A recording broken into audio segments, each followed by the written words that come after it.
are continuing our discussion of fractional powers. We kind of have the gist of what's going on here, but of course, we'll probably have some questions about the negative powers at the end of each row here, and then the combination of rules from PO15 last year going over this. But just to recap what we talked about yesterday, a fractional power is just another way to write some sort of root.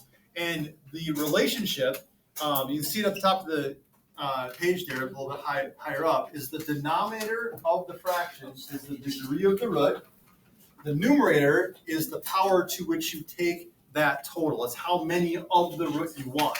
So for 25 to 1/2 power, this is the same as, notice where my 2 is, that the denominator is the degree of the root, the square root of 25 to the first power. Now, we also talked about how a lot of this is really not necessary because anything to the first power is itself anyway. And when you don't write a number with a root, it's understood to be a 2. So really, you can just keep this as the root of 25. Okay? And that goes for anything that's taken to the 1/2 power. It's just saying take the root. And that is going to be 5. Okay? For 81 to the 3/4 power, which is on the homework check as well, the denominator here is the degree of the root. Okay, and we're taking that to the 3rd power. Again, notice the position of the denominator and the numerator. What this is saying is that you want the 4th root of 81, but you want 3 of them. The 4th root of 81 is 3. You want 3 3s all multiplied together. That's going to give you 27. Okay, this is the same as saying 3 cubed. So when you go with 32 to the 4/5, which we have not talked about yet, this is going to look like the 5th root of 32, which is what? 2. 2. And how many 2s do we want? 4. So what's 2 times 2 times 2 times 2, or 2 to the 4th power? 16. 16. Okay. 16. Are there any questions on those 3 and how they're presented? I'm not going to jump ahead yet. If that's your question, then just say it. Okay? Leah.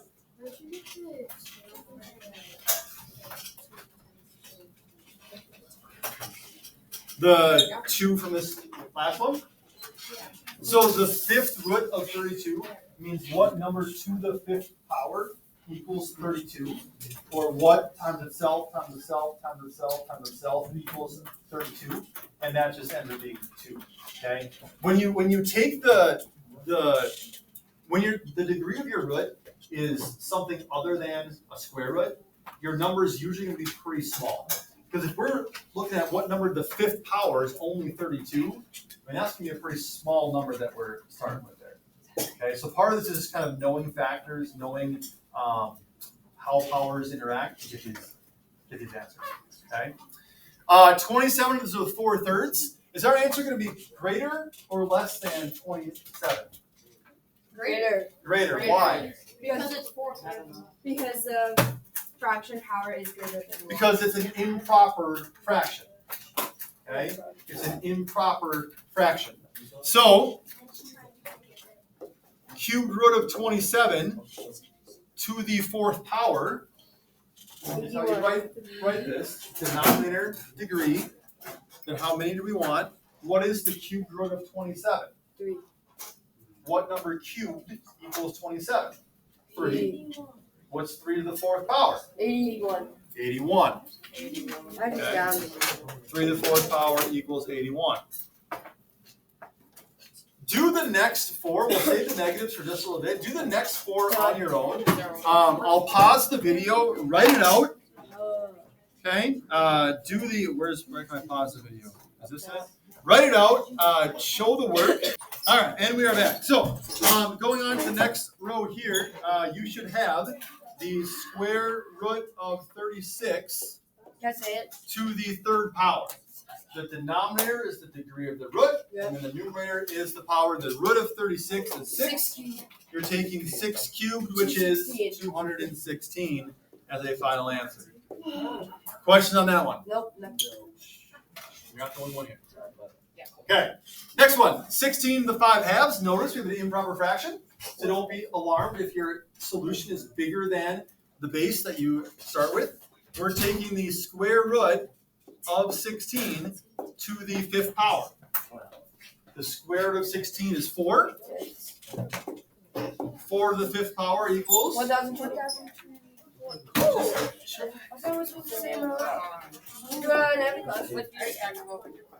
Can we just say them out loud? Why not? Because class of 34, it's very tough. Especially when there are side conversations going on. All right. Next one, 625 to the 1/4 power. We're taking the 4th root of 625. And in this case, once we find the 4th root of 625, we can stop. Okay, because taking it to the 1st power doesn't change anything. Anything in the 1st power is itself. So, back row, Cormac, Owen, Paul, Ethan, what'd you get? The 4th root of 625. 24 boys. 5 is correct. And 5 to the 1st power is just 5. So there we are. Okay? Last one. What? Cube roots Yeah. of 1,000 squared. So here, I picked friendly numbers working here. 1,000 has 3 zeros in it. So what's the cube root of 1,000? What times itself is 1,000? 10. What's it 2? Because there's 3 zeros. There's 3 tens. And 10 squared 100. equals 100. 100. Right? 100 would be. How do we do it next? I can show you. Now, for the negatives, here's where we go back to what we talked about in PO15. Does a negative exponent make your base negative? No. No. So if you have a negative answer, Tristan, if you have a negative answer for either of the last two there, it's incorrect. Because a negative exponent does not make a base negative. Okay? What does happen, we're going to set this up the same way in that we're going to take the cubed root of 125, that's our denominator, and we're going to take that to the negative 2nd power, because that's our numerator. So, first of all, what's the cubed root of 125? 5. Real? 5. Okay. My bad. And then 5 to the negative 2nd is not going to be negative 25. It's not going to be negative 10. What does a negative power mean? Caitlin? It means you're going to move it to the other part of the fraction. You move the power and the base to the other part of the fraction, and the exponent becomes positive. Remember this? Right? So 1 over 5 squared, or 1 over 25, is your answer here. No. 1 over 2. A negative exponent does not make your base negative. You move the exponent and the base. So for the bottom one here, it's going to be the cube root of 512 to the negative 5th power. What's the cube root of 512? 8. So we have 8 to the negative 5th power, which is not a negative, whatever 8 to the 5th power is, or negative 40, or whatever. A negative exponent means you take the base and the power, you move it to the other part of the fraction, in this case the denominator, 30. and it becomes positive. 32,000. And what is 8 to the 5th? Colin? 32,768. So 1 over 32,768 is our answer. That's a big number. Okay? It's actually a very small number. 1 over 32,768. Very big deal. It's not. So, folks, we got 4 minutes left. I'm going to try and help you get through this here. The other exponent rules that we talked about back in PO15 also appear in these other 4 examples. How would you go ahead and simplify? 12 to the negative half times 12 to the 5 halves? What could you do to combine those two terms into something that's more manageable? Maddie? You could combine the exponents, so it'd be 4 over 2, which would be 2, and then multiply the 12 times 12, so it'd be 144. So what's the rule? You're absolutely right. What is the rule when you multiply by the same base here? The exponents are added. You remember that from last year. When you multiply by the same base, exponents are added. Negative 1/2 plus 5/2 equals positive 4/2, right? Negative 1/2, if you were to add these fractions, negative 1/2 plus 5/2 is positive 4/2. So the base doesn't change. It's 12 to the 4/2 power. How does 4/2 simplify? To be 2. So this becomes 12 squared, 144. which is 144 as an answer. Okay?